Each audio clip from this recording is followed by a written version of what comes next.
ভারী রসিক মানুষ ছিলেন নবদ্বীপের মহারাজ কৃষ্ণচন্দ্র। আমরা সবাই জানি, আর জানি তার রসের ঠিকানা হলো স্বয়ং গোপাল ভাঁড়। তা গোপাল ভাঁড়ের গল্প আমরা ছোট বড় কে না শুনেছি। হ্যাঁ, সেই গোপাল ভাঁড়ই মহারাজ কৃষ্ণচন্দ্রের আসর জাগিয়ে রাখতেন। তা মহারাজ কৃষ্ণচন্দ্র সেদিন সন্ধেবেলাতেই বিষ্ণুমঙ্গলের আসর বন্ধ করে দিয়েছিলেন।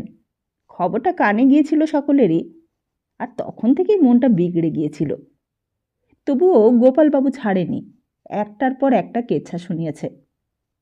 কৃষ্ণচন্দ্র বলেছিলেন, এবার থাক গোপালবাবু, আজকে আর ভাল লাগছে না, এবার ঘুমোতে যাই।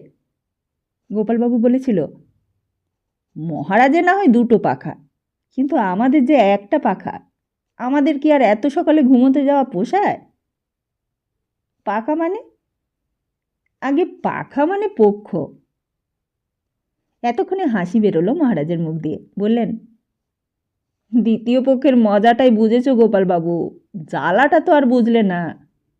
বুঝেছে মুর্শিদাবাদের নবাব, তার আবার 1000টা পাখা, আর বুঝেছে হাতিয়ারগড়ের ছোট মশাই, দুটো পাখার মধ্যে তার আবার একটা পাখা অকেজো। কথা হতে হতে হঠাৎই কালীকৃষ্ণ সিংহমশাই ঘরে ঢুকলেন। কি খবর সিংহমশাই? লক্কাবাগের কিছু খবর পেলে? আগে না, অন্য একটা খবর আছে। কি খবর? মহারাজ কৃষ্ণচন্দ্র উদ্বিগ্ন হয়ে উঠলেন। দেওয়ানজির মুখ দেখেই বুঝেছিলেন একটা কিছু গুরুতর খবর আছে। তাড়াতাড়ি বাইরে এসে দাঁড়ালেন। কালীকৃষ্ণ সিংহমশাই মুখ নিচু করে বললে, হাতিয়ারগড়ের দ্বিতীয় পক্ষের সহধর্মী নিয়ে এসেছেন। সে কি? একেবারে চমকে উঠেছেন মহারাজ কৃষ্ণচন্দ্র। বললেন, কোথায় কোথায় এসেছেন? কার সঙ্গে এসেছেন? মহারাজ কৃষ্ণচন্দ্রের অনেক দিন থেকেই সন্দেহ হচ্ছিল। মুর্শিদাবাদ থেকে যেসব খবর তিনি পাচ্ছিলেন, তাতে তারও কেমন যেন ভয় লেগে গিয়েছিল। নবাবের সঙ্গে ফিরিঙ্গিতে ঝগড়া দিন দিন যেইভাবে বেড়ে চলছে, তাতে একটা বিপর্যয় ঘটবে তা তিনি বুঝতেই পেরেছিলেন, কিন্তু তা যে এত তাড়াতাড়ি ঘটবে সেটা বুঝতে পারেননি। নবাবের ফৌজের মধ্যেও তার লোক ছিল। তিনি নিজের জমিদারি থেকে তাকে মাইনে দিতেন। সেই শশীর কাছ থেকেও খবর আসতো ফৌজের লোকেরা টাকা না পেলে লড়াইতে যাবে না বলে দিয়েছে। এক একটা খবর আসতো, আর মহারাজ দেওয়ান মশাইকে ডাকতেন। যখন সবাই আসর ছেড়ে চলে যেত, তখন চুপি চুপি দুইজনে পরামর্শ করতেন। এমন করে মরিয়ম বেগমের চেহেল সুতন ছেড়ে পালিয়ে যাওয়ার খবরটাও কানে এসেছিল। একজন সামান্য মেয়ে সবাইকে কীরকম নাস্তানুবোধ করে দিচ্ছে, তা ভেবেও অবাক হয়ে যেতেন। একদিন ছোট মশাইকে বলেছিলেন সেই কথা। বলেছিলেন, আপনার সহধর্মিনীর বাহাদুরি আছে মশাই। কোন বংশের মেয়ে তিনি? ছোট মশাই বলেছিলেন, বংশ খুব বড়, কিন্তু বংশ দেখে তো বিয়ে হয়নি আমার মহারাজ। বড়গিন্নি নিজে পছন্দ করে আমার সঙ্গে সম্বন্ধ করেছিলেন। বড়গিন্নির রূপ দেখে ঘরে এনেছিলেন। তবে খুব বুদ্ধিমতী। বুদ্ধিমতী সে তো বুঝতেই পারছি, তা না হলে কি, আরও তো কত বেগম আছে নবাবের, কিন্তু এমন করে আগে কারোর হাতের মুঠোই তো নবাব যায়নি। ছোটমশাই বলেছিলেন, কি জানি মহারাজ, আমি কিন্তু কিছুই বুঝতে পারছি না। আমার সহধর্মিনী নবাবকে কেমন করে হাতের মুঠোর মধ্যে আনবে? বড় ধীরস্থির স্বভাব যে তার। মহারাজ কথাটা শুনে হেসেছিলেন। বলেছিলেন, স্ত্রী চরিত্র বড় রহস্যময় ছোটমশাই। আমারও তো দুটো স্ত্রী। আমি এদিকে এত বুঝি, কিন্তু স্ত্রীদের আজও বুঝতে পারলাম না, অথচ এত বছর একসঙ্গে সংসার করছি। ছোটমশাই বলেছিল, তা হবে হয়তো। আমি অত শত নিয়ে মাথা ঘামাইনি মহারাজ। যতদিন বাবা মশাই ছিলেন ততদিন তো কিছু নিয়েই মাথা ঘামাইনি। এখন তবু খাজনা আবওয়াব এসব নিয়ে মাথা ঘামাতে হয়, নইলে বাকি খাজনার দায়ে কোন দিন জমিদারি নিয়ে টানাটানি পড়বে। সাংসারিক জীবনে এতদিন আমার কোনো অশান্তি ছিল না। তবে একটা জিনিস নজরে পড়েছে, আমার গৃহিণীর রূপ ছিল অপূর্ব। মহারাজ বলেছিলেন, তার স্ত্রীর রূপ থাকবে তা তো আর স্বামীর অপরাধ নয়। কিন্তু ওই রূপই যে কাল হলো মহারাজ। মহারাজ বলেছিলেন, নিয়ম যে তাই, অর্থ থাকলে চোরের উপদ্রব হবেই।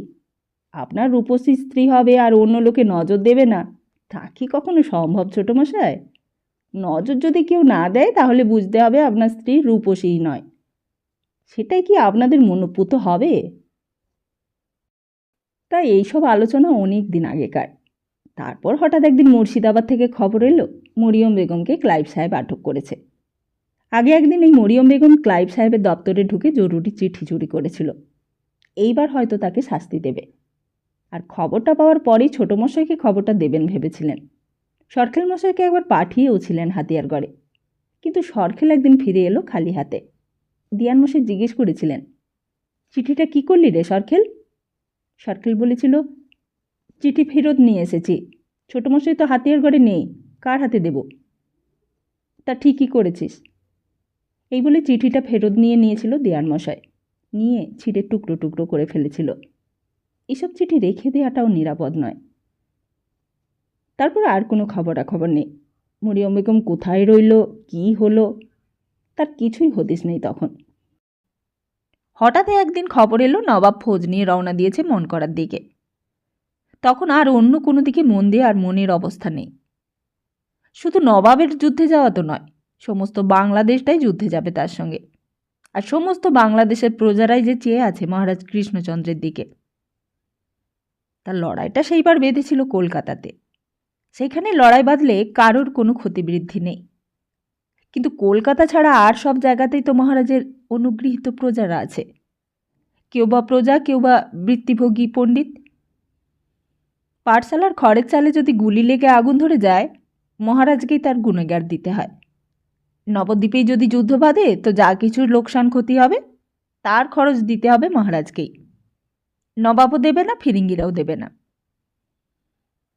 আগের দিনে খবর পেয়েছিলেন মহারাজ যে নবাবের ফৌজ মন করার দিকে গিয়ে মাঠের মধ্যে ছাউনি ফেলবে। মনে এমনিতেই একটা দুশ্চিন্তা ছিলই, কিন্তু অনেক রাত্রে দেওয়ান মশাইয়ের কাছে মরিয়ম বেগমের খবরটা পেয়ে আরেক দুশ্চিন্তায় পড়লেন। নবাব যদি জানতে পারে যে তার বেগমকে তিনি লুকিয়ে রেখেছেন নিজের বাড়িতে, তাহলে? কিন্তু তখন কি আর অত ভাববার সময় আছে? বললেন, তাড়াতাড়ি আপনি নিজে পালকি নিয়ে ঘাটে যান, সঙ্গে অন্দরের 2-4 জন ঝিউড়িদেরও সঙ্গে নিয়ে যাবেন। কেউ যেন জানতে না পারে, জানলে কিন্তু মহা মুশকিল হবে। তাদের কোথায় তুলব? কোথায় আবার তুলবেন? অন্দরমহলে? না না, তা বলছি না, মুসলমান তো, ওদের জন্য আবার আলাদা ব্যবস্থা করতে হবে, বাবুর্চি, খানসামা। বলতে গিয়েও সংকোচ করতে লাগলো দেওয়ানমশাই। কিন্তু মহারাজ বললেন, তা করতে হয় করতে হবে, কিন্তু তাই বলে তো আর ওদের ফিরিয়ে দিতে পারি না। আমার এখানে যখন এসেছেন তখন ওদের আশ্রয় দিতেই হবে। আর আমার এখানে যে ওরা আছে তাও যেন নবাবকে কিংবা ফিরিঙ্গিদের কানে না ওঠে। আর কালকেই সরখেলকে পাঠাতে হবে হাতিয়ারগড়ে। চিঠি লিখে ওর হাত দিয়ে পাঠাবেন। চিঠিতে কিছু লেখার দরকার নেই, শুধু লিখবেন তিনি যেমন অবস্থাতেই থাকুন, চিঠি পাওয়া মাত্র যেন রওনা দেন। দেওয়ানমশাই চলে গেল। মহারাজ কৃষ্ণচন্দ্র আর দাঁড়ালেন না, ভেতরের দিকে চলতে লাগলেন। আজ একটু সকাল সকালই আসর ছেড়ে উঠেছেন। অন্ধকার রাত, তবুও বর্ষার রাতে অল্প রাতেই বেশি অন্ধকার ঘনিয়ে আসে। সারা জীবনই মহারাজ এই অন্ধকারের সঙ্গে সংগ্রাম করে আসছেন। ভেবেছিলেন সব দায়িত্বটা পরের ঘাড়ের উপর দিয়েই যাক, প্রত্যক্ষভাবে যেন তাকে আর জড়িয়ে পড়তে না হয়। নবাবের ভালোবাসাও যেমন বিপজ্জনক, নবাবের রাগও তেমনি। জগৎ শেঠজি, উমিচাঁদ, মেহেদি নিসার সবাই তাকে তাদের দলে থাকতে বলেছিল। হাতিয়ারগড়ে ছোটমশাইও বরাবর অনুরোধ করেছিল। কিন্তু এইবার ফিরিঙ্গিদের হারিয়ে দিয়ে নবাব যখন আবার মুর্শিদাবাদে ফিরে গিয়ে শুনবে যে মহারাজ কৃষ্ণচন্দ্র বেগম সাহেবাকে তার নিজের বাড়িতে আশ্রয় দিয়েছে, তখন কি ভাববে? ছোট গৃহিণী সামনে এসে অবাক হয়ে গেছে। এ কি, তুমি তুমি এই সন্ধেবেলা অন্দরমহলে? এত তাড়াতাড়ি তোমাদের আসর ভাঙল আজ? মহারাজ গম্ভীরভাবে বললেন, আজ একটু ঘুম পেয়ে গেল। সে কি, আমি যে পাশা ছক নিয়ে যাচ্ছি বড়দির কাছে, খেলতে ডাকছিল বড়দি। মহারাজ বললেন, তা যাও না, তুমি পাশা খেললে আমার ঘুমের ব্যাঘাত হবে না। কি হলো বলো তো? এমন তো হয় না। তোমার নিশ্চয় কিছু হয়েছে। তোমার হাত দেখে কেউ গুনে কিছু বলে দিয়েছে নাকি? যাকে তাকে এমন হাত দেখাও কেন? তোমার গণৎকারেরা যা বলে তা তো ফলে না। মহারাজ বললেন, গণৎকারের কথা ফলে না কে বললে? আমি যে কুলীন কন্যাকে বিয়ে করব এ কথা তো বিদ্যানিধিমশাই আগেই বলে দিয়েছিলেন। এইবার হাসি বেরোলো গৃহিণীর মুখ দিয়ে। বললেন, কিন্তু কুলীন কন্যা যে কিশোর কুলীনকে বিয়ে করবে এ কথা তো আমার হাত দেখে কেউই আগে বলতে পারেনি। দেখো, মহারাজ যেন কেমন অন্যমনস্ক ছিলেন। বললেন, দেখো, মোগলের রাজ্যতে বাস করি, জাত নিয়ে এত বড়াই ভালো নয়। হাতিয়ারগড়ে ছোট রানীর কথা শুনেছ তো? গৃহিণী বললেন, কিন্তু আমি তো আর হাতিয়ারগড়ের রানী নই, নবদ্বীপের মহারানী। আমার সঙ্গে তুমি হাতিয়ারগড়ে ছোট রানীর তুলনা করলে? তুলনা করিনি, কিন্তু ভবিতব্যের কথা কেউ কিছু বলতে পারে না। তাকে শেষ পর্যন্ত মোগলের চেহেল সুতুনে গিয়ে গরুর মাংস খেতে হয়েছে, তা জানো? তার কথা ছেড়ে দাও। মহারাজ বললেন, তার কথা ছেড়ে দিতে পারবো না, আর আমি হাল ছাড়লেও তিনি ছাড়বেন না। তিনি এখানে এসেছেন, এই রাজবাড়িতে। তার মানে কি বলছো তুমি? মহারাজ বললেন, হ্যাঁ, মরিয়ম বেগম সাহেবা এখন এই রাজবাড়িতে এসে উঠেছেন। গৃহিণী বললেন, উমা, তুমি সেই মুসলমান মাগিকে এখানে এনে তুলবে নাকি? তুমি কি জাত জন্ম কিছু রাখবে না আমাদের? আমি যাচ্ছি বরদিকে গিয়ে। না না, শোনো শোনো। মহারাজ থামিয়ে দিলেন গৃহিণীকে। বললেন, এই কিছু বলো না কাউকে। তোমাকে বলাই দেখছি ভুল হয়েছে। তোমরা মেয়ে মানুষ, পেটে তোমাদের কিছু কথা থাকে না। বোঝো না কেন এসব কথা কাউকে বলতে নেই? মরিয়ম বেগম সাহেবাও আসছেন, আর ওদিকে হাতিয়ারগড়ে ছোট মশাইকেও আসতে চিঠি লিখে দিয়েছি। তা ওই মুসলমান বউকে নিয়ে আবার ছোটমশাই ঘর করবে নাকি? মহারাজ দেখলেন মহাবিপদ। বললেন, এই শোনো, কাছে এসো। আজ যাই করো, এ নিয়ে বাড়াবাড়ি করো না। দিনকাল এখন ভালো নয়। যদি কেউ কথাটা নবাবের কানে তুলে দেয়, তখন তোমার অবস্থাও খারাপ হয়ে যাবে। তখন তোমার নামও হয়তো নজরিন বেগম হয়ে যাবে। ইহ, তার আগে আমি বিষ খেয়ে মরব না? মহারাজ বললেন, থাক থাক, অত বড়াই করো না। ছাতার আড়ালে আছো তাই বুঝতে পারছো না। কত কায়দা করে রাজত্ব চালাতে হচ্ছে আমাদেরকে।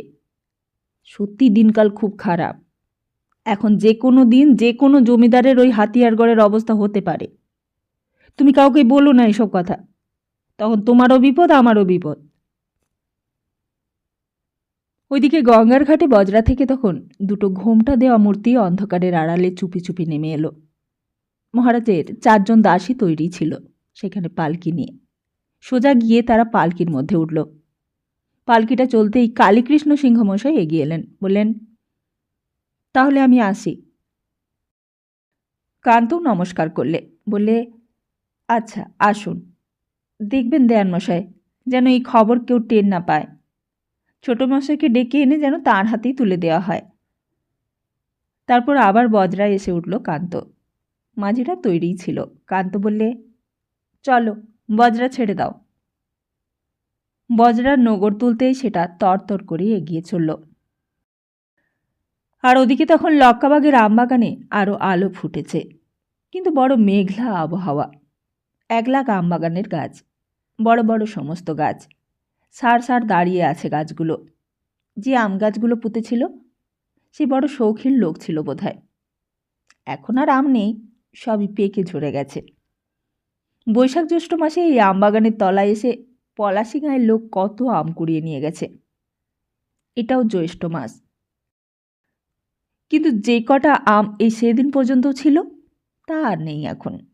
ভাগীরথী তীরে এসে ব্যাপারীরা এই বাগান থেকেই নৌকোয় আম বোঝাই করে শহরের সদর জেলায় জেলায় নিয়ে গেছে। এখন আর বাগানে আমের বাহার নেই, শুধুই পাতা। কচি কচি পাতাগুলো কালচে সবুজ হয়ে মোটা হয়ে গেছে। এই বাগানের ধারেই নবাব কতবার এসেছে শিকার করতে। নবাব মির্জা মোহাম্মদও কতবার ইয়ার বন্ধুদের নিয়ে এখানে এসে ওই বাড়িটাতে ফুর্তি করে রাত কাটিয়েছে। নবাবের ছাউনি থেকে ওটা দেখা যায়।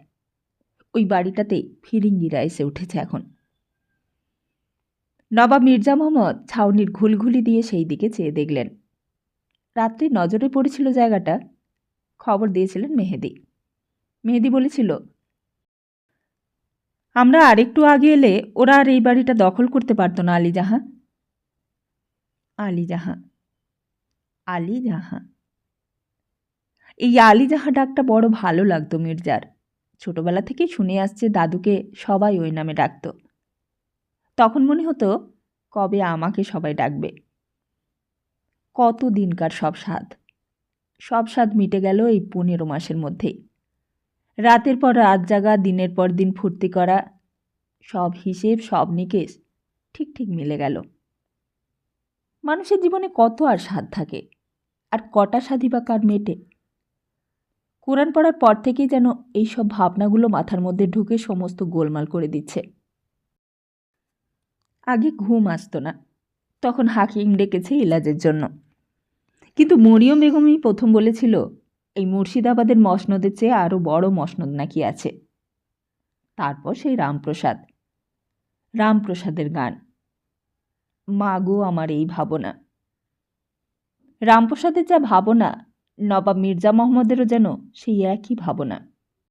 রামপ্রসাদ নবাবের ভাবনাটা জানতে পারলে কি করে? নবাব তো কাউকে নিজের মনের কথা বলেনি। নানি বেগমও জানত না, মাও জানত না, কেউই তো নবাবের মনের কথা জানতে চায়নি। সবাই কেবল বলেছে আরও দাও, আরও দাও। একজন মানুষ কজনকে দিয়ে খুশি করতে পারে? তোমার কথা আজ মনে পড়ছে নবাব। তোমার সঙ্গে এমনি করে কতবার লড়াই করতে গিয়েছি। তোমার সঙ্গে কাটোয়ায় গিয়েছি, আজিমাবাদে গিয়েছি, উড়িষ্যায় গিয়েছি। সেদিন তোমার মীরবক্সিরা লড়াই করেছে আর তুমি তাঁবুর ভেতর বসে তাদের তালিম দিয়েছ, মদত দিয়েছ, কখনো বা ধমক দিয়েছ, কখনো আবার গালাগালিও দিয়েছ। আজ সব মনে পড়ছে। আবার কখনো তুমি তাদের খোশামদ করেছ। তোমার কাছেই তো আমি শিখেছিলাম নবাব, যে লড়াই করতে গিয়ে কোনো নীতি মানতে নেই। তুমি তো আমায় শিখিয়েছিলে নবাব, লড়াইয়ের নীতির সঙ্গে জিন্দেগির নীতির কোনো মিল নেই। তুমি তো বলেছিলে ইনসান যখন জবাব দেবে তখন খোদা তাআলাও তোমাকে বাঁচাতে পারবে না। আমার যা কিছু শিক্ষা সে তো তোমার কাছ থেকেই শেখা, কিন্তু তুমিও যা শেখাওনি তা শিখিয়েছে আমাকে মরিয়ম বেগম সাহেবা।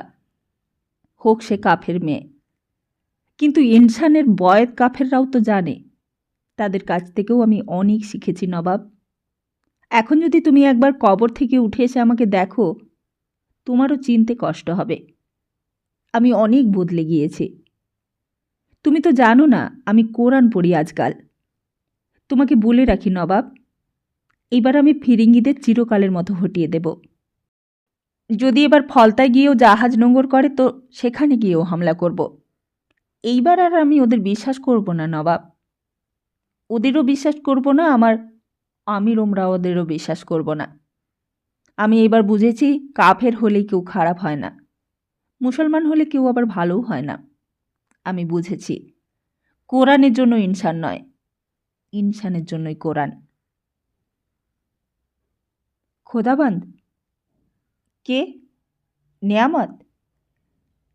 একটু অন্যমনস্ক হয়েছিলুম বোধহয়। নেয়ামত ভেবেছে আমি ঘুমিয়ে পড়েছি, ভেবেছে আমি ভয় পেয়েছি। কিন্তু ভয় যদি সত্যি পেতুম, তুমি কি আজ বেঁচে থাকতে মির্জাফর সাহেব? আর জগৎ শেঠজি, তোমাকেও আমি এবার চিনে নিলাম। আমার বিপদের দিনে যদি তুমি আমাকে মদদ না দেবে, তোমাকেই বা আমি মদদ দেব কেন? আর যখন সব সেপাইরা বাকি তলব না পেলে লড়াইতে আসবে না বললে, তখন তুমি মনে মনে হেসেছিলে। তা আমি বেশ বুঝতে পেরেছি। তোমাকে আমি দেখে নেব, আর শুধু তোমাকেই নয়, সবাইকে দেখে নেব। এইবার বাংলা মুলুক থেকে ফিরিঙ্গিদের তাড়িয়ে দিয়ে ফিরে এসে তোমাদের সকলকে দেখিয়ে দেবে কার নাম মির্জা মোহাম্মদ আলী। মীরমদন এসে কর্নিশ করে দাঁড়াল। ওদের কত ফৌজ গুনে দেখেছেন মীরমদন? মীরমদন বললেন, দেখেছি আলীজাহা, ও নিয়ে খোদাবন্দ কিছু ভাববেন না, আমাদের ফৌজ ওদের ফতে করে দেবে। তারপর হাত বাড়িয়ে একটা চিঠি দিলে। কার চিঠি? ল সাহেবের। তাড়াতাড়ি লেফাফাখানা খুলে পড়তে লাগলেন নবাব। ফরাসি জেনারেল সাহেব চিঠি লিখেছে। একবার, দুবার, 3বার করে চিঠিটা পড়লেন। আর 5 দিন, 5 দিনের মধ্যেই এসে পড়ছে ল সাহেব। লিখেছে, আমরা নবাবের অনুগত। নবাবের বিপদের দিনে আমরা সফজ নবাবের সাহায্যার্থে যাইতেছি। দুশ্চিন্তা করিবেন না। ইংরাজ আমাদের চিরকালের শত্রু। ইংরাজদের আমরা কুকুরের অপেক্ষাও ঘৃণা করি। আমরা গিয়া ইংরাজদের সমূলে নিধন সাধন করিব। রওনা দিলাম। ইতি। চিঠি থেকে মুখ তুলতেই দেখলেন মীরমদন চলে গেছে। ভালোই করেছে। অথচ মীরমদন, মোহনলাল এরা তো কাফের। কাল রাত্রে সবাই মিলে এই তাঁবুর মধ্যে পরামর্শ করতে এসেছিল। কোথায় কোন দিকে কার ফৌজ কেমন করে সাজানো হবে তারই পরামর্শ। মীরমদন শেষ পর্যন্ত ছিল, আর ছিল মেহেদি। মীরমদন চলে যাচ্ছিল, হঠাৎ পেছন থেকে নবাব ডেকেছিলেন, মীরমদন শোনো। মীরমদন ফিরে দাঁড়িয়ে আবার কুর্নিশ করেছিল, আচ্ছা মীরমদন, তুমি তো কাফের। জি খোদাবন্দ। তুমি গীতা পড়েছ? তোমাদের কাফেরদের গীতা আছে, তুমি তা পড়েছ? লড়াই করতে এসে এই কি অদ্ভুত প্রশ্ন।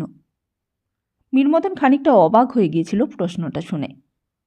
এমন কথা নবাবের মুখ থেকে শুনবে আশাই করেনি মীরমদন। বললে, না খোদাবন্দ, আমি গীতা পড়িনি। আচ্ছা, তুমি যাও, আর আজিমাবাদের দিকে ঘোর সওয়ার পাঠাও। ল সাহেব আসছে কিনা তাড়াতাড়ি খবর এনে দেবে। মীরমদন হুকুম শুনে চলে গেল কুর্নিশ করে। মেয়েদি অবাক হয়ে গিয়েছিল নবাবের প্রশ্ন শুনে। মির্জা জিজ্ঞেস করেছিল, দেখছ তো মেয়েদি, মীরমদনও গীতা পড়েনি। কেন আলীজাহা? ও কথা জিজ্ঞেস করলেন কেন ওকে? জানো মেহেদি, আমি মরিয়ম বেগম সাহেবার কাছে শুনেছিলাম কাফেরদের গীতাতে নাকি আছে আত্মীয় স্বজনদের খুন করলে কোনো গুনাহা হয় না। তুমি আমি দরকার হলে মুলুকের ভালোর জন্য নিজের ভাইকেও খুন করতে পারি। এ কথা নাকি লেখা আছে কাফেরদের গীতাতে। মেহেদি নেশার এই কথাগুলো ঠিক বুঝতে পারেনি। খানিক পরে মেহেদিও চলে গিয়েছিল তাঁবু ছেড়ে। তারপর সমস্ত রাতটাই একা কেটেছে। শুধু নিয়ামত এক একবার উকি মেরে দেখে গেছে নবাব ঘুমিয়েছে না ঘুমায়নি। তারপর ওই আম গাছগুলোর পাতায় পাতায় যেন একটা অদ্ভুত শব্দ শুরু হয়েছে। সে এক অদ্ভুত শব্দ। সমস্ত রাত নবাব সেই এক শব্দ কান পেতে শুনেছে। আর নেয়ামত বারবার কেবল তামাক সেজে দিয়ে চলে গেছে। ওদিকে ভাগীরথী দাঁতপুর থেকে এঁকে বেঁকে রামনগর হয়ে একেবারে পলাশির গা বেয়ে লম্বা চলে গেছে। রামনগরের কাছে ইংরেজরা ছাউনি গেড়েছে, আর তাদের সামনে কয়েকশো সেপাই নিয়ে দাঁড়িয়ে আছে সিনফ্রে সাহেব। লোকটা ভালো। যতদিন না ল সাহেব আসে ততদিন সিনফ্রে ঠেকিয়ে রাখবে ইংরেজদের। তার বাঁ হাতি জায়গাটায় আধগোল হয়ে চাঁদের রেখার মতো দাঁড়িয়ে আছে সেপাইদের দল। রাজা দুর্লভরাম, ইয়ারলুথুপ খাঁ আর মির্জাফর। আর দুই দলের মাঝামাঝি মোহনলাল আর মীরমদন। তামাক টেনে টেনে গলাটা শুকিয়ে এসেছিল নবাবের। ডাকলে, নেয়ামত। এই নেয়ামতই বরাবর আমার সঙ্গে সব জায়গাতে গেছে। সেইবার গিয়েছিল পূর্ণিয়াতে, তার আগের বারে কলকাতার হালসিবাগানে। সেইবার হঠাৎ হালসিবাগানে নানি বেগম আর মরিয়ম বেগম সাহেবা এসে পড়েছিল। এবারও যদি আসে। নেয়ামত এসে কুর্নিশ করলে, করে সামনে দাঁড়ালো। কি জন্য নেয়ামতকে ডেকেছিল তা আর তখন মনে নেই। হঠাৎ নবাব বললে, তামাক দে। ওদিক থেকে আরেকটা কামানের আওয়াজ কানে এলো। সিনফে কাজের লোক, হুঁশিয়ার লোক। কিন্তু মির্জাফর আলীর দিক থেকেও কোনো সাড়া শব্দ নেই। ইয়ারলুতুফ খাঁর দিক থেকেও নয়। রাজা দুর্লভরাম কি চুপ করে আছে? নিয়ামত তামাক দিয়ে গেল কলকেতে। নবাব বললে, মেহেদি সাহেবকে এতলা দে। ওইদিকে লড়াই চলছে, আর এদিকে খালের অনেক এই পাশে তাঁবু পড়েছে নবাবের। তার পেছনে খানসামা, বাবুর্চি, মশালচি, জামাদার, পেয়াদা, নফর সকলেরই তাঁবু। ফিরিঙ্গিতের দিক থেকে কামান ছুড়লেও এখানে এই এত দূরে এসে পড়বার ভয় নেই। মেহেদি নেশার সাহেব এখানে নেই খোদাবান। কোথায় গেল সে? ডেকে আন। আবার যেন কয়েকবার কামান দেগে উঠল। এই মোহনলাল আর মীরমদনের কামান। সাব্বাস মোহনলাল, সাব্বাস মীরমদন। আকাশের খোদা তাহলা আজ সাক্ষী রইল ইয়ার। আমি তোমাদের কথা ভুলব না, তোমাদের আমি আরও বড় ওমরাহ করে দেব। চারিদিকে ভীষণ শব্দ। লড়াইয়ের মধ্যে এই শব্দটাই প্রথম মনে পড়ে, আর সব শব্দ ডুবে যায় কামানের শব্দের মধ্যে। এই শব্দ না থাকলেও খারাপ লাগে, আবার থামলেও কষ্ট হয়। অথচ শব্দই যদি না হলো তো বেঁচে আছি বুঝব কী করে? আমার ইন্দ্রিয়, আমার অঙ্গ প্রত্যঙ্গ কাজ করছে কিনা অনুভব করব কি করে? যারা সাধারণ, যারা বাংলা মুলুকের প্রজা, তারাই কেবল শান্তি চায়। তারা এত শান্তির ভক্ত বলেই তাদের নবাবকে এত অশান্তির সঙ্গে লড়াই করে বাঁচতে হয়। 10 জনের শান্তির জন্য একজনকে সংসারের সব অশান্তির মুখোমুখি দাঁড়াতে হয়, সব অশান্তিকে নির্বিবাদে গ্রাস করতে হয়। আর তাছাড়া এইসব না থাকলে কি নিয়েই বা থাকতো মুর্শিদাবাদের নবাব?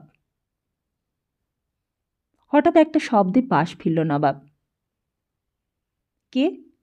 নেয়ামত? কি যেন তাঁবুর মধ্যে নিঃশব্দে ঢুকে আবার বেরিয়ে গেল। কে? কে? কন? কেউই সাড়া দিলে না। যে ঢুকেছিল সে আর সাড়া দিলে না। হয়তোবা কেউই ঢোকেনি, হয়তোবা মির্জা মহম্মদের মনের ভুল। চারিদিকের শব্দের মধ্যে হয়তো একটা শব্দকে পায়ের শব্দ বলে ভুল করেছিল। বাইরের দিকে দেখতে দেখতে মির্জা মহম্মদ আবার গড়গড়ার নলটা টানতে লাগল। কিন্তু হঠাৎই মনে হলো কলকের আগুন যেন নিভে গেছে। নিয়ামত তো একটু আগেই কলকের আগুন বদলে দিয়ে গেছে, তবে হঠাৎ নিভে গেল কেন? মির্জা মহম্মদ আরও জোরে জোরে নলটা টানতে লাগল। কন হ্যাঁ? চারিদিক থেকে 4-5 জন খিদমতগার ছুটে এসেছে। নবাবের মেজাজ বিগড়ে গেলে যেন তাদের গর্দানের ওপর আর মাথা থাকবে না। আমার গড়গড়ার কলকে কোথায় নিয়ে গেলি তোরা? আশ্চর্য! সবাই অবাক হয়ে দেখলে কলকে নেই। নবাবের খাঁটি সোনার কলকেতে একটু আগেই নিয়ামত আগুন ধরিয়ে দিয়ে গিয়েছিল, সেটা নেই। কোথায় গেল?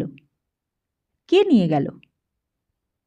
নবাবের চোখের সামনে থেকে কে চুরি করে নিয়ে গেল সোনার কলকেটা? ওই কলকেতেই তো একদিন তামাক খেয়েছে নবাব মুর্শিদ কুলি খাঁ, নবাব সুজাউদ্দিন, নবাব সরফরাজ খাঁ আর নবাব আলীবর্দী খাঁ। অত যুগের উত্তরাধিকার নবাব সিরাজউদ্দৌলার কাছে এসে অদৃশ্য হয়ে গেল। ভয়ে আতঙ্কে বিস্ময়ে সকলেরই যেন বাগরোধ হয়ে গেছে। মির্জা মোহাম্মদ হাতে যত জোর ছিল সব দিয়ে রূপোই জড়ানো নলটা দূরে ছুঁড়ে ফেলে দিলে। তোরা বেরো এখান থেকে, বেরো, নিকাল যা, নিকলই আসে। সবাই ভয় পেয়ে সামনে থেকে অদৃশ্য হয়ে গেল।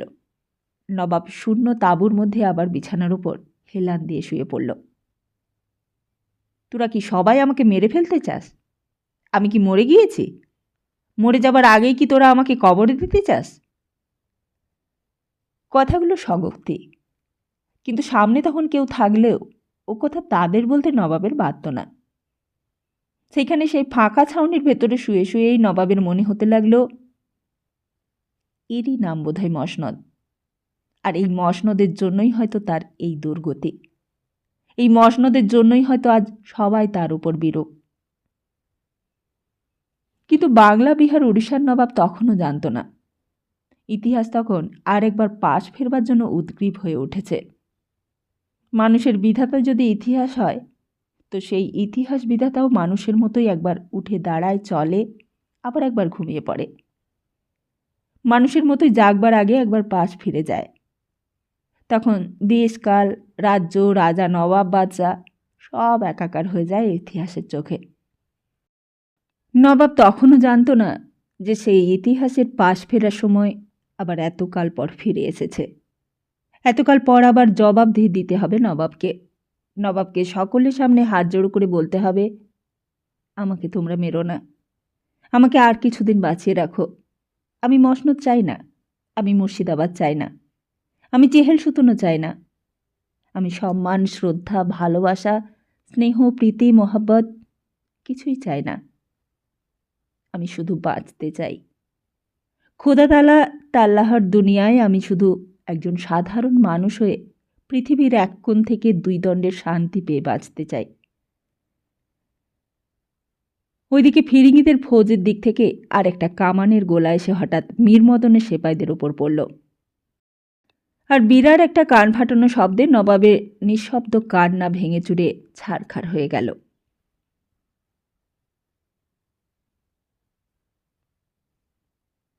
ওদিকে তখন মল্লাহাটির কাছে বজরাটা আসতেই মরালি বললে, থামাও থামাও, এখানে বজরা থামাতে বলো ওদের।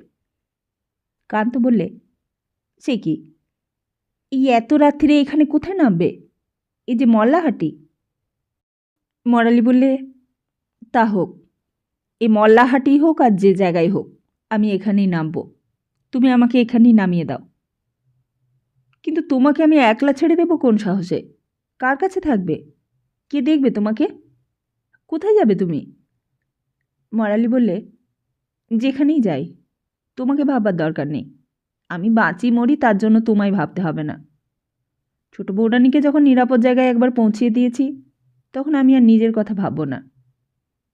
কান্ত বললে, তুমি না হয় আমাকে ভাবতে বারণ করছো, কিন্তু আমি না ভেবে কি করে থাকি তাই বলো? মরালি বললে, তুমি পুরুষ মানুষ, তোমার আবার কিসের ভাবনা?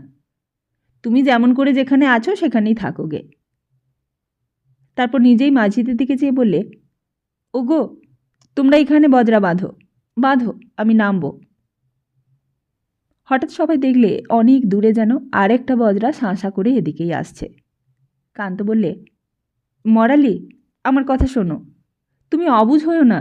শেষে কি হতে কি হবে তখন তোমাকে আর বাঁচাতে পারবো না।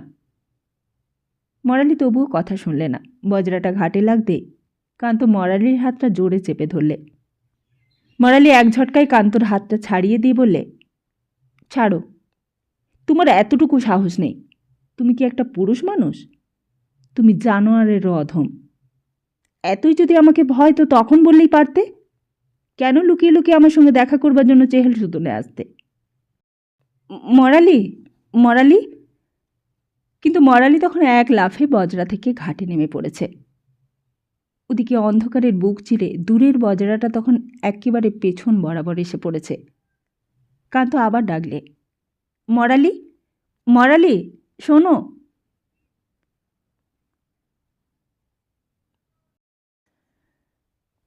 এক একটা যুগে এক একটা দেশে একই ঐতিহাসিক কারণে জাতিক্ষয়ের লক্ষণ প্রকাশ পায়।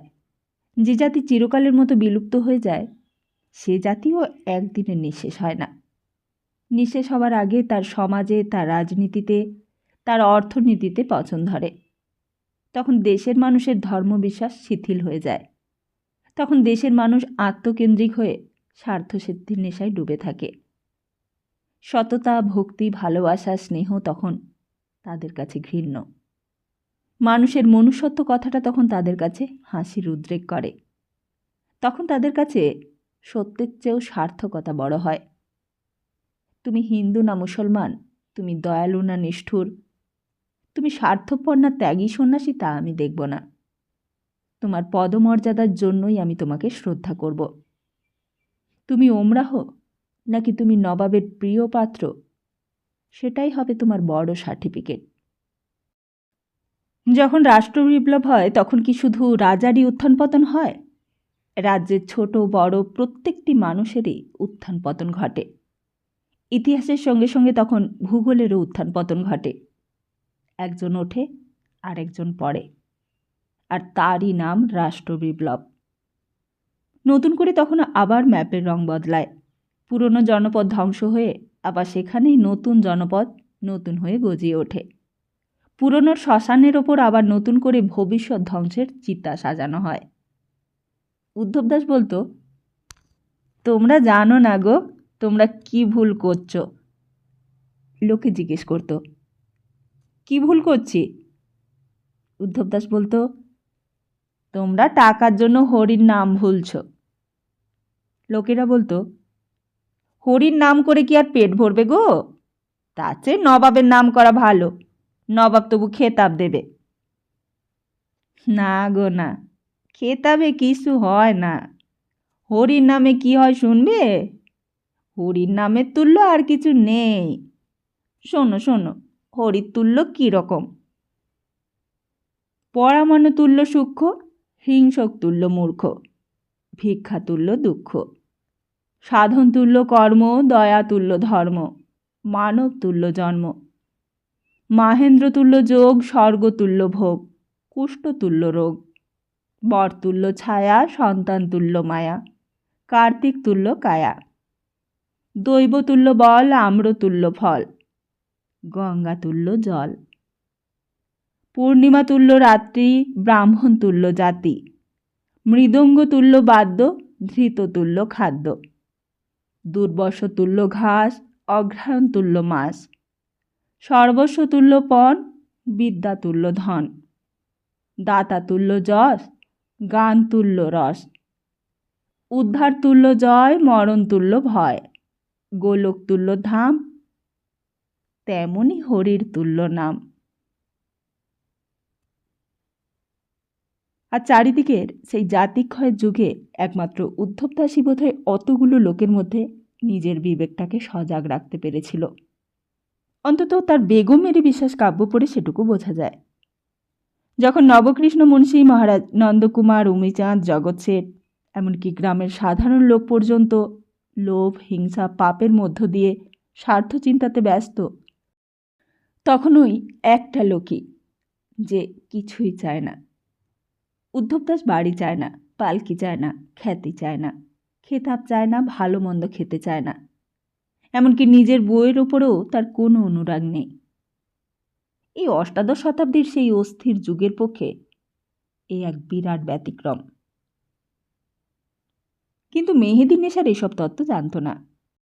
আর এইসব যদি জানবে তো সেই দিন 1757 সালের জুন মাসের 23 তারিখে সেই রাষ্ট্রবিপ্লব হবে কেন? নইলে ইতিহাস ঘুমোতে ঘুমোতে পাশ ফিরবে কী করে, জেগে উঠবে কী করে? প্রথম যখন ত্রিবেণীর ঘাটে এসে মরিয়ম বেগমের পাত্তা পাওয়া গেল না, তখন রেগে আগুন হয়ে উঠেছিল মেহেদী নেশা সাহেব। কিন্তু রাগলে আখেরে কোনো ফায়দা হয় না, সেটা মেহেদী নেশার খুব ভালো জানে। তাই চুপ করে ছোট মশাইয়ের বজরার ভেতর গিয়ে শুয়েছিল। বশির মিয়া বাইরে বসে বসে মাঝিদের সঙ্গে তখন বিড়ি টানছে। ছোট মশাই ঘাটে এসে অবাক, জিজ্ঞেস করলে, কে কে তুমি? পাছে কেউ টের পায়, তাই ত্রিবেণীতে বজরা বেঁধে ছোট মশাই হাঁটা পথেই কলকাতায় গিয়েছিল। এই নিয়ে এখানে আসা যাওয়া অনেকবারই করতে হয়েছে ছোট মশাইকে, কিন্তু দুর্ভোগ যার কপালে লেখা থাকে তার এ নিয়ে অভিযোগ করা চলে না। আর অভিযোগ করলেও যখন তার প্রতিকার নেই, তখন অভিযোগ করেই বা আর কি হবে?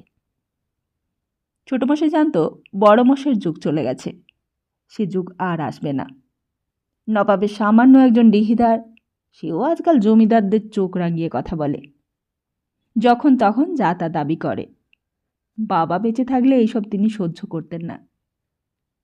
কিন্তু এখন ন্যায় অন্যায় বলে কোনো কথা নেই, আইন কানুন বলেও কোনো কথা নেই। বিচার বলতে আছে কাজীর বিচার।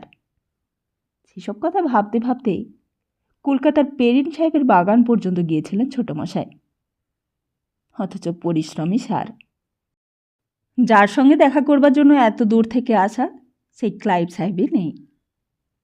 বশির মিয়া দাঁড়িয়ে উঠল, ভেতরে মেহেদী নেশার সাহেবকে উদ্দেশ্য করে বললে, জানাব, ছোটমশাই এসেছেন। জীবনে অনেকবার অনেক রকম অন্যায় অপমান সহ্য করতে হয়েছে হাতিয়ারগড়ের ছোটমশাই হিরণ্যনারায়ণকে। মুর্শিদাবাদের নতুন নবাব হওয়ার পর থেকে সেটা বেড়ে গিয়েছিল, কিন্তু সেই দিন যেটা ঘটল তার যেন আর তুলনা নেই। ভেতর থেকে বাইরে বেরিয়ে এলো যেই লোকটা, সে যে মেহেদী নেশার, তা প্রথমে বিশ্বাস করতে ইচ্ছে হয়নি। কিন্তু ছোট মশাইয়ের কপালে বুঝি তখন আরও দুঃখ আছে। কই, কোথায়, কে, কার কথা বলছিলে? ছোটমশাই বললে, বৃন্দাবন। আমার বজরাতে এরা ঢুকেছে কেন? কারা এরা? বৃন্দাবন আগের থেকেই ভয়ে ভয়ে কাঁপছিল, তার মুখ দিয়ে আর কোনো উত্তরই বেরোলো না। অষ্টাদশ শতাব্দীর মধ্যপাদে ইতিহাস যখন সন্ধিস্থলে এসে থেমে গেছে, যখন পণ অদ্বয়ের চিরন্তন বন্ধুর পথে মাঝখানে এসে ইতিহাস আরেকবার থমকে দাঁড়িয়েছে, ঠিক সেই সময়ে ছোটমশাই হঠাৎ মেহেদী নেশার সাহেবকে চিনতে পারলে। আর সঙ্গে সঙ্গেই মেহেদী নেশারের চোখের চাউনিতে বুঝতে পারলে এইবার আর একবার ন্যায় অন্যায়ের মুখোমুখি তাকে দাঁড়াতে হবে। তুমি অত্যাচারী হতে পারো, তুমি ন্যায় অন্যায়ের আইন কানুনের বহির্ভূত হতে পারো, কিন্তু আমি আমার সামর্থ্য দিয়ে, শক্তি দিয়ে, মনোবল দিয়ে তোমাকে পরাজিত করব। আজকের আমার এই দুর্দশার কারণ তুমি, আর কেউ নয়। পশু শক্তিতে তুমি আমার চেয়ে প্রবল হতে পারো, কিন্তু আমিও হীনবীর্য নই। তুমি যদি আমাকে আঘাত করো, সেই আঘাত দ্বিগুণ হয়ে তোমার বুকে গিয়ে বাজবে। মৃত্যুই যদি আমার অনিবার্য পরিণতি ধার্য হয়ে থাকে, তো সেই মৃত্যুর আগে তোমার সঙ্গে আমি শক্তি পরীক্ষা করে নেব। বৃন্দাবন, এদের বার করে দে বজরা থেকে। এ আমার বজরা, না বলে ওরা আমার বজরাই ওঠে কেন? বৃন্দাবনকে লক্ষ্য করে কথাগুলো বলার অর্থ বোঝবার মতো বুদ্ধি আর কারণ না থাক, মেহেদী নেশার সাহেবের আছে। আপনি অত গোসা করছেন কেন জনাব? আমরা আপনার মেহমান। ছোটমশাই কেমন যেন নরম হয়ে এলো। মেহেদী নেশার যা লোক, তার পক্ষে এত নরম হওয়া স্বাভাবিক নয়। এদিকে নিজামতের কাজ নিয়ে একটু এসেছিলুম, ঘাটে বজরা না পেয়ে আপনার বজরায় উঠেছি। মেহমানদের সঙ্গে কি করে কথা বলতে হয় তা দেখছি হাতিয়ারগড়ের জমিদার ছোটমশাইকে শিখিয়ে দিতে হবে না। আপনি হয়তো আমাকে চিনতে পারছেন না জনাব, আমার নাম মেহেদী নেশার।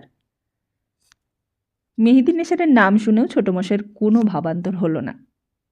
মেহেদী নেশার আবার বললেন, আসুন জনাব, আসুন আসুন, ভেতরে আসুন। এ তো আপনারই বজরা, আমরা শুধু শোয়ার। শুধু আপনার বজরায় আমরা ওপার পর্যন্ত যাব, তারপর আপনার বজরা আপনারই থাকবে। ছোটমশাই আস্তে আস্তে বজরায় উঠল, তারপর নিজের ঘরের ভেতর ঢুকল। বিছানায় বসে হুকুম দিলে, বৃন্দাবন, বজরা ছেড়ে দে। মেহেদী নেশারও সামনে এসে বসলে, বসে হাসতে হাসতে দাঁত বের করে বললে, মরিয়ম বেগম সাহেবাকে কোথায় রেখে এলেন জানা? মরিয়ম বেগম সাহেবা?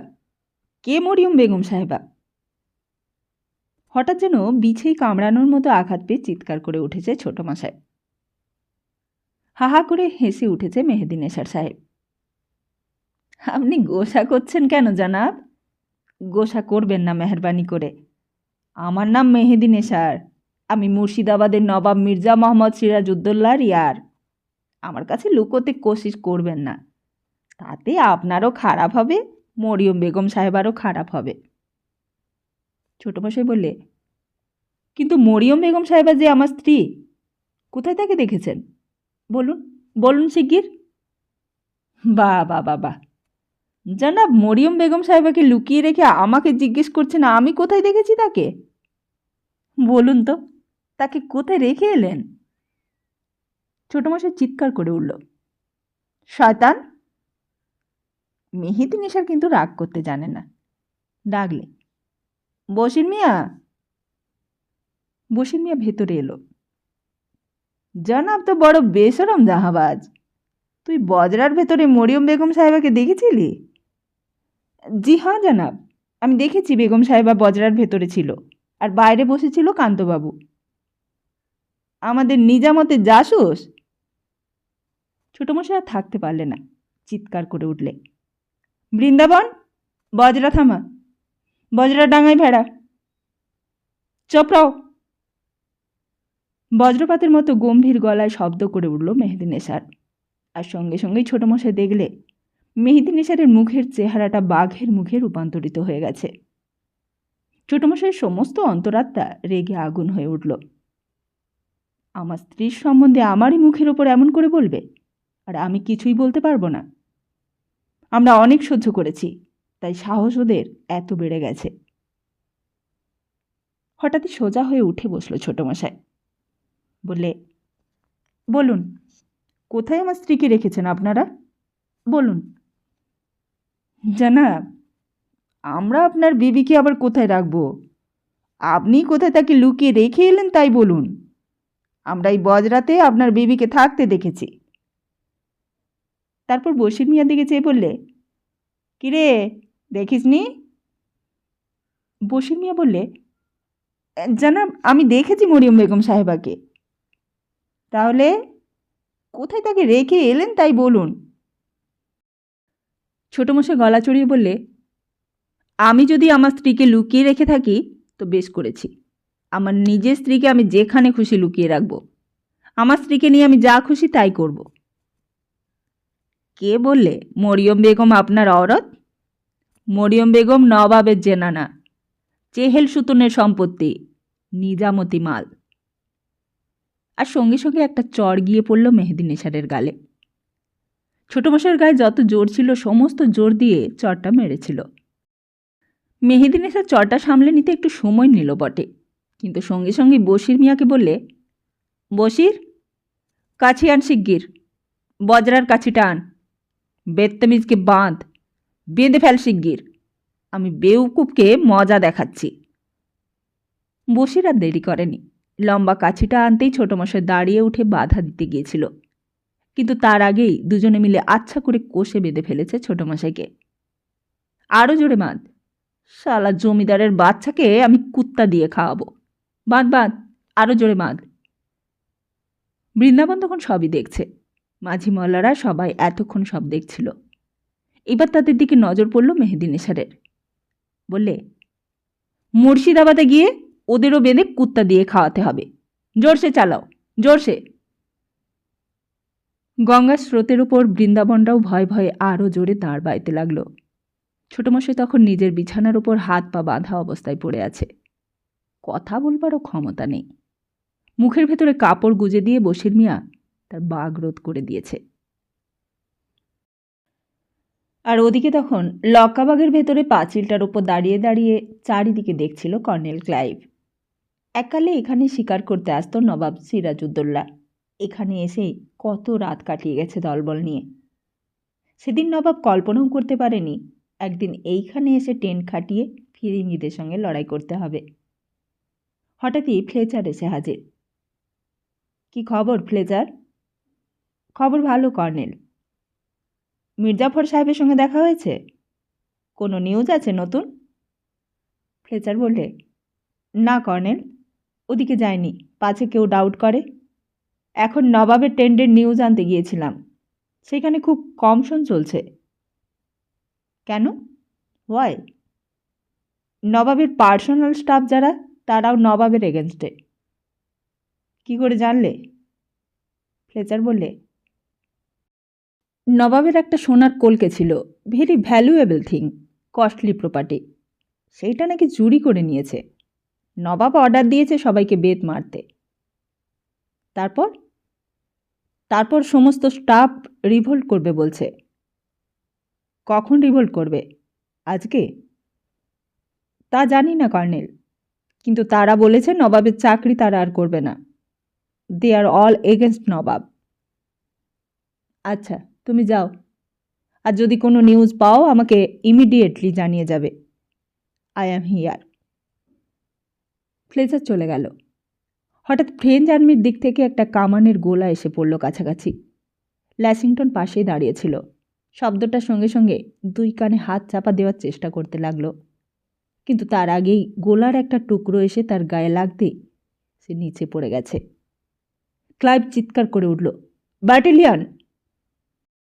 তারপরে চারিদিকে শব্দে আর কান পাতা গেল না। শব্দটা কমতেই চারিদিকে ছোটাছুটি শুরু হয়ে গেল। ফ্রেঞ্চ আর্মি কামান ছোড়া থামিয়েছে কিছুক্ষণের জন্য। মেজর আয়ারকুট দৌড়ে এসেছে কর্নেলের কাছে। কর্নেল কোথায়? Where is colonel? কেউই বলতে পারলে না কোথায় গেল কর্নেল।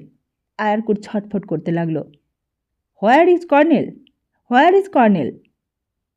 এইখানে দাঁড়িয়ে নবাবের হিউজ আর্মির সামনে আর ফাইট করা উচিত নয়। আমরা স্ম্যাশড হয়ে যাব। আমাদের আর্মির একজন সোলজারও আর বাঁচবে না। মেজর আয়ারকুট এখানে ওখানে সবাইকে গিয়ে জিজ্ঞেস করতে লাগলো, where is colonel, where?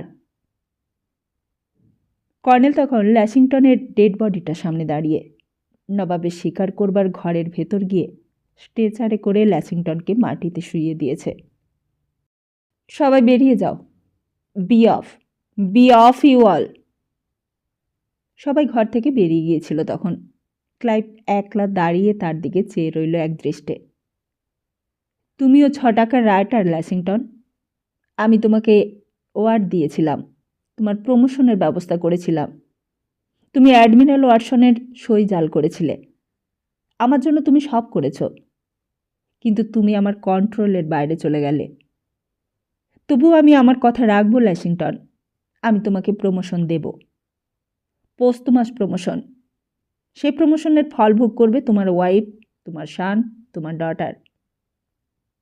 Colonel, major আয়ারকুট ঘরের ভেতরে ঢুকেই অবাক হয়ে গেছে। কর্নেল ক্লাইভের চোখ দিয়ে জল পড়ছে। Very strange indeed. আয়ারকুট আর সেখানে দাঁড়ালো না, নিঃশব্দে আবার ঘরের বাইরে চলে গেল। ফ্রেঞ্চ জেনারেল ল পলাশিতে আসছে আর্মি নিয়ে, সেই খবরটাই দিতে এসেছিল। কিন্তু ক্লাইভের চোখের জলের সামনে তার সমস্ত মিলিটারি জ্ঞান, মিলিটারি ম্যানোভার ধুয়ে ভেসে চলে গেল। ক্লাইভ তখন ল্যাসিংটনের ডেড বডির সামনে দাঁড়িয়ে 2 হাত বুকের ওপর ক্রস করে বলছে, আমেন।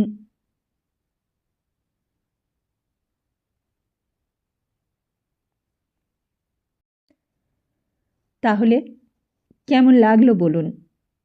আমরা এতক্ষণ শুনলাম বিমল মিত্রের লেখা উপন্যাস বেগম মেরি বিশ্বাসের ধারাবাহিক পর্বের একটি পর্ব। খুব তাড়াতাড়ি আসছি আগামী পর্বটি নিয়ে। ততদিন ভালো থাকুন, সুস্থ থাকুন, আর সবাইকে ভালো রাখুন। নমস্কার।